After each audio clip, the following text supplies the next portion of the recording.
"So where's this husband of yours?" He said it loud enough that 40 people turned around, and then he laughed, and every single person in that room understood the part he didn't say out loud, which was, "Look at her, who would marry that?" She stood alone beside a model she'd spent 3 years building, and she didn't answer him. She didn't have to. Because the man she had married 8 months earlier in a courthouse with 2 witnesses had been standing at the back of that hall for 11 minutes, and he had just started walking. I need to be honest with you before we go further. This one got under my skin, and not for the reason you'd think. Because the most romantic thing that man did that night wasn't what he said, it was what he refused to do afterward, and it nearly cost him his marriage. So let me take you back. A Thursday in October, a glass hall in Fishtown, Philadelphia. Her name was Rowan Vance. 34, an architect with a 2-person studio above a bakery on Frankfurt Avenue, and a size 22. I'm telling you that up front because everybody in that room already had. That's what it's like being a big woman in a room full of thin people in expensive clothes. The assessment happens before you open your mouth. You can feel it land somewhere behind your sternum, and then you have to be brilliant anyway while people are still doing math about your body. Rowan had been doing that since she was 19. She'd gotten very good at it. That doesn't mean it stopped costing something. She had stood outside those doors for 11 minutes before she went in. Black dress, altered twice. Flat shoes, because the floors were marble and she wasn't going to give anybody the show.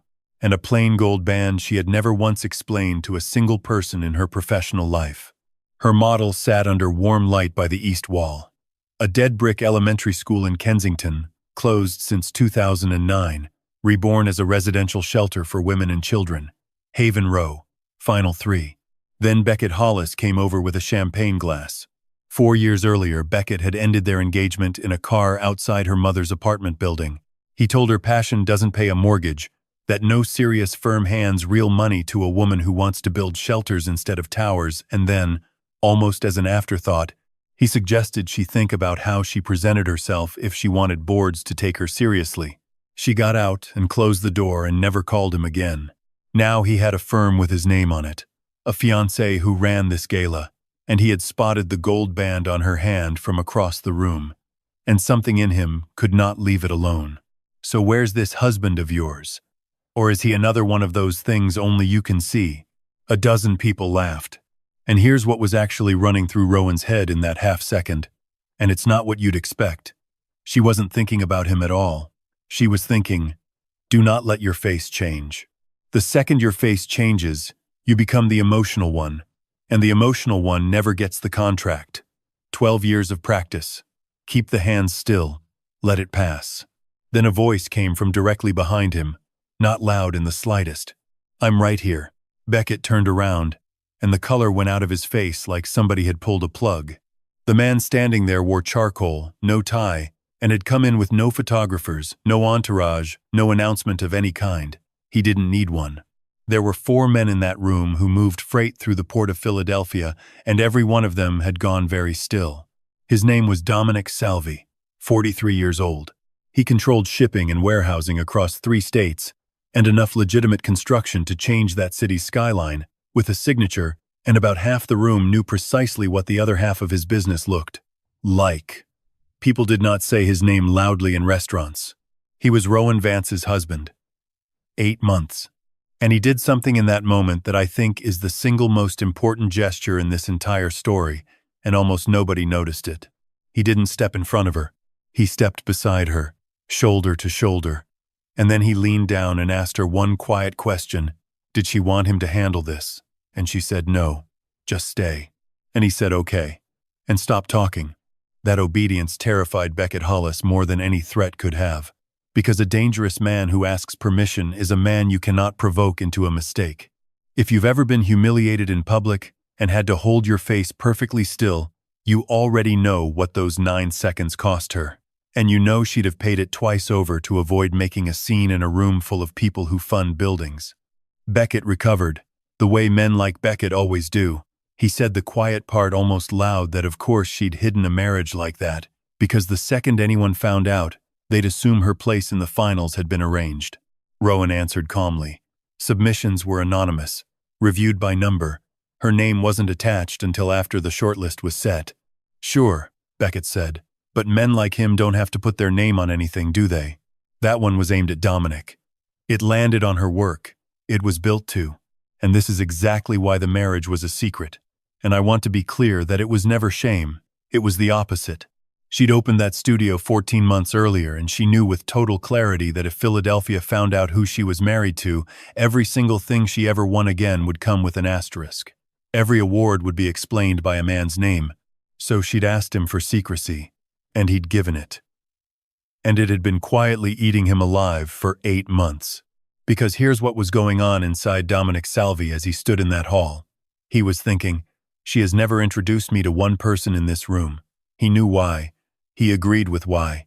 He had watched her build that studio out of absolutely nothing, with 2 employees and a bakery underneath, and it still felt, at 2 in the morning sometimes, like being something she kept in a drawer. Neither of them was wrong. That's what makes this good. Then the host called the finalists to the stage. Rowan's design came up on a screen 20 feet wide. Brick facade restored. Corridors that curved outward instead of in, so a resident could see the nearest exit from anywhere in the building. A central courtyard with every bedroom window facing it. Private family rooms instead of a bunk hall. And I have to tell you where that came from, because it isn't an aesthetic. When Rowan was 9, she and her mother spent 5 months in a shelter on Allegheny Avenue.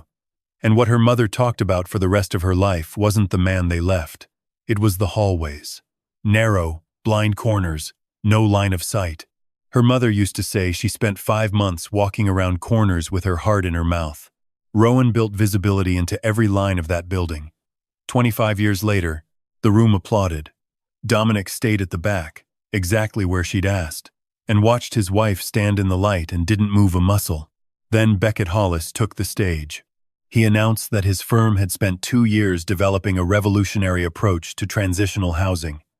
Dignity through sightlines, he called it. The next slide came up, and Rowan Vance stopped breathing. Curved corridors, the same courtyard, the same family room configuration, the same window pattern above the entrance, the one she had drawn from a paper cutout her mother made with kitchen scissors during those 5 months. The building was hers. Every line. Only the name had changed. He called it Hollis Commons. The host praised him for pairing safety with beauty. The room applauded. Then the final slide. Winner. Attached. A construction contract worth $40 million. And from that stage, Beckett looked directly at her. And smiled. That's the part that tells you everything. He hadn't mocked her about a husband because he thought she was lying. He mocked her because he genuinely believed there was nobody standing behind her big enough to take back what he'd taken. He had that exactly backwards. Just not in the way he thought. Because Dominic was beside her before she registered him moving, and he didn't ask whether she was sure he'd watched her redraw those corridors at their kitchen table at 1 in the morning more times than he could count. He put his hand flat on the small of her back and he said, very quietly, that one call and Hollis never signed another contract in this city. Not a threat. A statement of available fact. And Rowan said no. I want to stop here, because this is the hinge of the entire story. She had, standing at her left elbow, a man who could have ended Beckett Hollis before the valet brought the cars around. And she said no. Not because she was above it, because she'd spent 4 years listening to that man tell rooms that her ideas were his, and if she took this back by letting another man break him, then for the rest of her career, every room she walked into would say she'd needed a man to do it. I don't want his company, she said. I want my name. Honestly, if somebody handed me that phone in that moment, I think I'd have dialed. That restraint isn't softness. That's the hardest discipline there is. They fought about it in the car. I want you to have this scene, because it's the real story. Not shouting worse than shouting, quiet, in a parked car on Delaware Avenue with the engine running. He said he had watched a man humiliate her in front of 40 people and then rob her on a projection screen, and she had asked him to do nothing, and he had done nothing, and he wanted to know what exactly she had married him for. And she said, I married a man, Dominic, not an army. And he said the thing he had been holding for 8 months.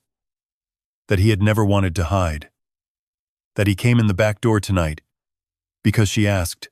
That he stood at the wall for 11 minutes watching people look at his wife like she was furniture, and he did it because she asked.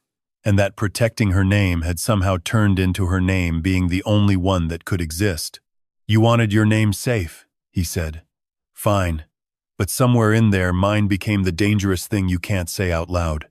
And she didn't argue, because he wasn't wrong. That's the fight right there. Two people who both love each other and are both correct. That's why it hurts. She reached over in the dark and took his hand and told him she needed proof, not fear, and that if he burned Beckett Hollis down for her, she'd never know if she could have done it herself, and neither would anybody else. And Dominic Salvi, who has solved every problem of his adult life by removing it, said okay. He didn't mean it yet, but he said it. Her original drawings had stayed behind in Beckett's studio when the engagement ended, because she'd left fast, and because her mentor, a woman named Marguerite Boyle, 71, who corrected drawings in green pencil and had taught half of Philadelphia, was still working there. Marguerite died 14 months later. The studio closed. They drove to Port Richmond that same night. Converted warehouse near the tracks, dust on the glass, lease not expired, and Rowan still had a key card that shouldn't have worked, and did. Drafting tables under white sheets. Broken models on the shelves like a city after something. Her drawers were empty. And Dominic, who has a very particular kind of eye, crouched down and put 2 fingers on 4 scrape marks on the floor, where storage cabinets had been dragged out and shoved back, recently, by somebody in a hurry. Somebody had already been through it. But Marguerite Boyle never trusted a hard drive in her life. She wrote in green pencil, and she hid things inside physical models, and after 50 minutes, behind a half-crushed model of a hotel that was never built, Rowan found a cardboard box with MB on the lid. Material samples, interview cassettes, and photographs of Rowan presenting the shelter concept 3 years earlier with Beckett Hollis standing in the doorway behind her, watching. He hadn't borrowed an idea. He'd waited until she was gone. At the bottom was an index card in green pencil. "Your work deserves your name. Support and ownership are not the same thing, and men will spend your entire career pretending they are." Rowan read it twice and her hands started to shake. And Dominic didn't touch her, and didn't say anything comforting, and didn't offer to fix it. He just moved close enough that she wasn't standing in that dust by herself. He has never been good at comfort in his life. He is extraordinarily good at presence. Most of us would take that trade. Then there was a sound at the back of the room. He was in front of her before he thought about it, old instinct, not a decision, and she felt him do it, and something in her chest turned over. Out from behind the shelving came a woman in a camel coat, Sloane Merrick, Beckett's fiancé, the woman who organized the gala. She'd followed them, and in her hand was a photograph from his private office. Beckett, 4 years younger, carrying Rowan's original Haven Row model into a client meeting. "He told me he built that. Now I need you to understand, Sloane, because she isn't a plot device." 38. Gave up her own events company to run his brand full-time. She'd been suspicious for about 7 months, dates that didn't line up. A story about the inspiration that had 3 different cities in it depending on who asked. And every single time, she chose not to pull the thread. Because pulling it meant the last 4 years of her life were fiction, and she wasn't ready to know that. That's not stupidity. That's how nearly everybody handles the thing they can't afford to be true. She gave Rowan a storage unit address and an access code. They went the next morning. Most of the shelves were bare. At the back, under a torn sheet, was the original Haven Row model corridors, courtyard, entrance windows, intact, except one wall was smashed in, and the small brass plate at the base, the one that read, "Designed by Rowan Vance," had been unscrewed and taken.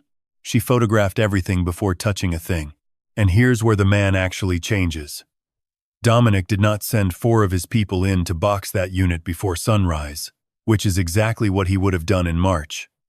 He called an independent evidence examiner, and then he turned to his wife and asked her what she wanted preserved.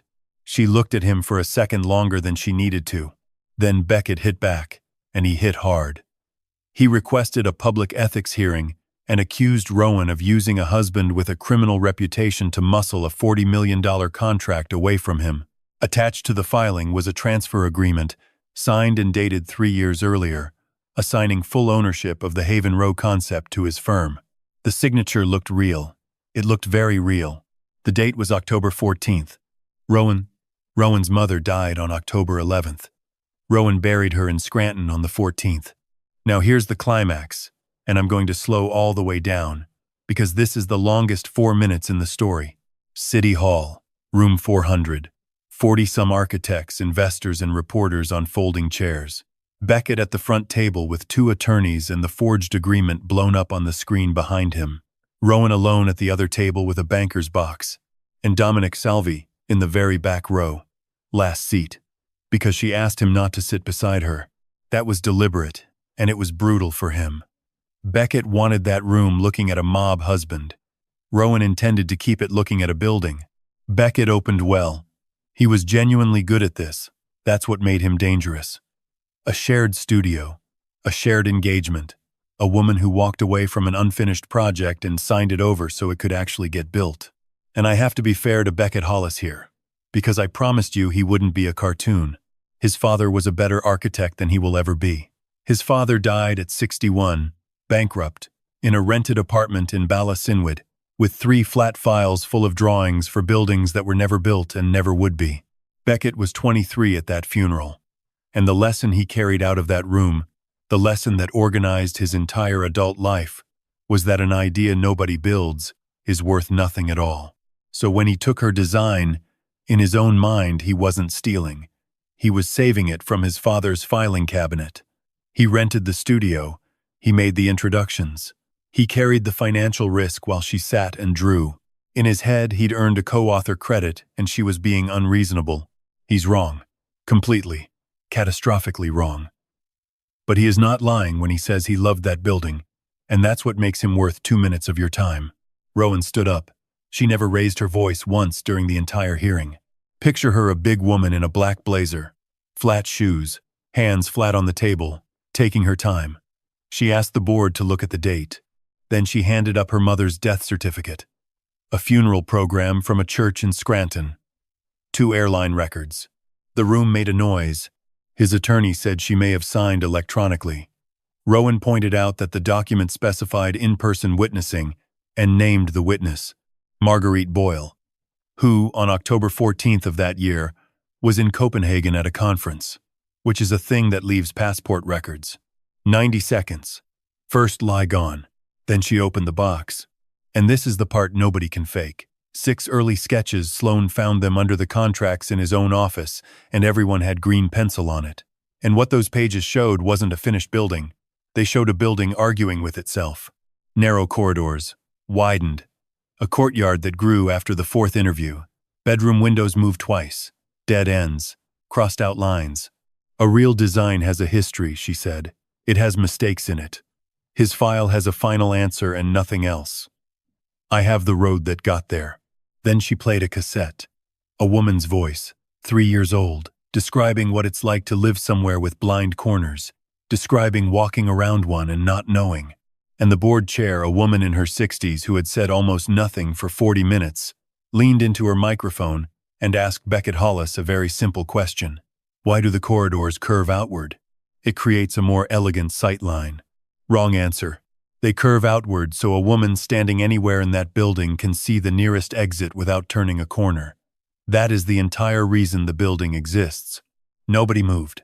Then the chair asked why every bedroom window faces the courtyard, and he said something about natural light and passive cooling, and it was wrong again because the real answer is that it lets a mother watch her kids play without sitting in a communal room where she feels looked at. 20 seconds of complete silence in room 400, and then Beckett Hollis did what people do when the floor goes. He turned around, pointed at the back row, and told the board that the only reason any of this was happening was the man in that last seat.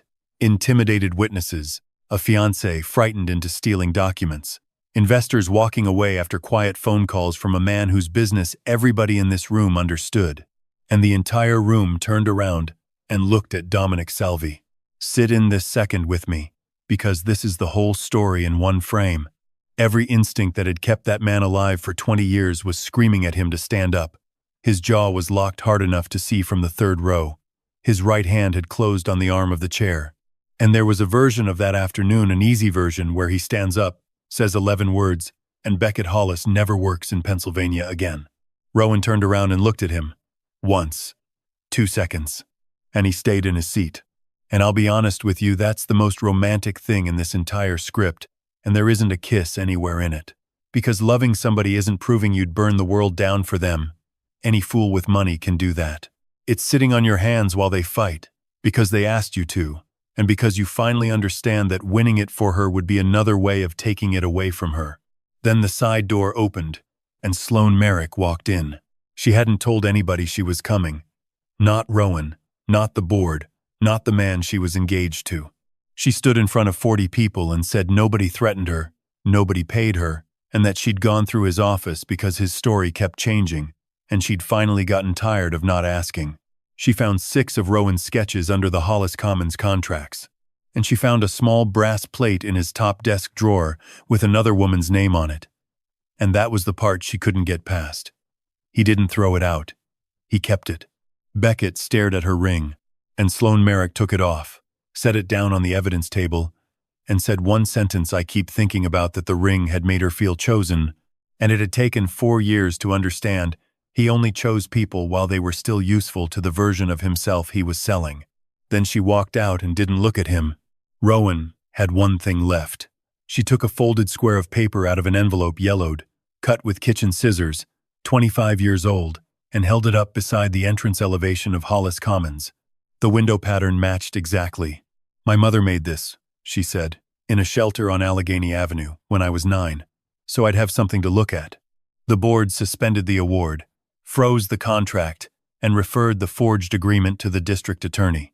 On the steps, a reporter asked whether her husband had made this possible, and Rowan said the line that ended up in every write-up of the case, that he made it possible for her to fight without taking the fight away from her. And then Dominic came down the steps, not before. She took his hand in front of the cameras for the first time in 8 months, and I want you to know he actually looked down at their hands, like a man checking whether it was really happening. But it wasn't over, and this is the part I respect most. The frozen contract meant the money was gone. The original investors walked. And that school building in Kensington had a purchase deadline 7 days out, after which it went to a developer who wanted 11 condos in it. Dominic could have wired the whole amount before breakfast. They both knew it. And he didn't reach for his phone. He asked the question he'd spent 8 months learning how to ask. "What do you want me to do?" "Give me access to people who know how to build," she said. "And don't put $1 in my name." So she published all of it. Every sketch, every green pencil correction, every recording, the forged agreement, and a full construction budget with every line item public. She didn't ask the internet to save her career. She asked the city to help build a shelter whose books would stay open forever. Former residents recorded videos explaining why a corridor curves. 2 union locals came in under rate. A woman-owned glass company in Bensalem donated the courtyard windows. And Sloane Merrick, who had lost a fiancé, a business, and most of her social circle in 9 days, ran the entire campaign for free. She just worked. On night 6, they were 400,000 short. Rowan sat on a folding chair in the empty gymnasium of that 1912 school with the lights off, and Dominic came in with 2 coffees and no checkbook, and asked if she regretted it. 11 more minutes, and I could still change my mind. And that's exactly why his restraint mattered. He wasn't waiting for her to fail so he could step in and be the hero. He was sitting next to her while she decided what winning was allowed to cost. Then he told her Salvi Construction had put in a bid. Through the public process, like everybody else. No hidden donation, no ownership stake, no naming rights. She read it 3 times. It wasn't the cheapest bid on the table. It was the most honest one. The committee took it. At 9 the next morning, a National Housing Foundation announced a match on every community dollar, and the campaign cleared with 31 hours left. Beckett lost 2 partnerships. His license went to review, and the forged signature turned into criminal exposure still working through the courts. He wasn't destroyed by a phone call from a dangerous man. He was destroyed by a stack of paper with a dead woman's green pencil on it. Now this story taught me something, and it isn't believe in yourself. The mistake most of us make is thinking the goal is to win. It isn't. The goal is to win in a way that can't be taken back off you later. Rowan understood something nobody else in that glass hall did. Some victories arrive with an asterisk permanently attached, and an asterisk is just a slower way of losing. She didn't refuse her husband's power because she was noble. She refused it because she had already spent 4 years listening to a man tell rooms her ideas were his, and she knew exactly how long that echo lasts. So here's what you can do today, and it costs nothing. Go find the earliest version of something you're working on, the messy draft, the ugly sketch, the voice memo, the first 10 bad attempts, and put it somewhere dated that isn't your own laptop. Email it to yourself right now. Because whoever can produce the road that got there is the person who owns the finished thing. And here's the question I want you sitting with tonight. Is there something in your life you've quietly decided not to ask about, because you can't afford the answer to be true? 11 months later, that building opened. Curved corridors, a courtyard full of kids, and a brass plate at the entrance reading "Designed by Rowan Vance," with a line underneath in smaller letters. In the words of a 71-year-old woman with a green pencil, "Beauty should never make safety harder to reach." A reporter spotted her ring and asked the same question that started all of this. "Where's your husband today?" And Rowan looked past the cameras to the courtyard doors, where a man in a charcoal suit was standing deliberately out of frame, still waiting, after everything, to be told whether he was included. She crossed the whole room and took his hand. "Not behind me," she said. "Not in front of me." He asked later, when the building was empty and their footsteps were the only sound in it, whether she was ready to say it out loud. All of it. Publicly. She said yes. He asked if he should arrange a press conference, and Rowan Vance looked up at the man who ran half the freight on the eastern seaboard and said, "No. One photographer. One." He accepted every condition. He always does. Now I want to hear from you, honestly, because I read every single one of these. If you think Rowan was right to refuse her husband's power even when it nearly cost her the whole building, comment 1. If you think that was pride, and she gambled a women's shelter on a principle, comment 2. And if you think the bravest person in this entire story is Sloane, who walked into that room and blew up her own life on purpose, comment 3, because that's the one I keep coming back to. Tell me where you're watching from and what time it is where you are right now, because it honestly amazes me how far these things travel. And if you've ever had somebody take credit for your work in a room where nobody believed you, tell me about it down there. Somebody scrolling at 2 in the morning needs to know they weren't the only one. If this one got to you, subscribe and stay with me. It's just me, a microphone, and far too much coffee, and every person who sticks around is the reason I get to keep making these. Ring the bell so you don't miss the next one. I've got a story coming about a woman who found her own handwriting inside somebody else's published book, and I'm still not over it. This is a fictional story inspired by real emotional experiences, fully rewritten and reimagined in Philadelphia to create original content. Any resemblance to real people or events is coincidental.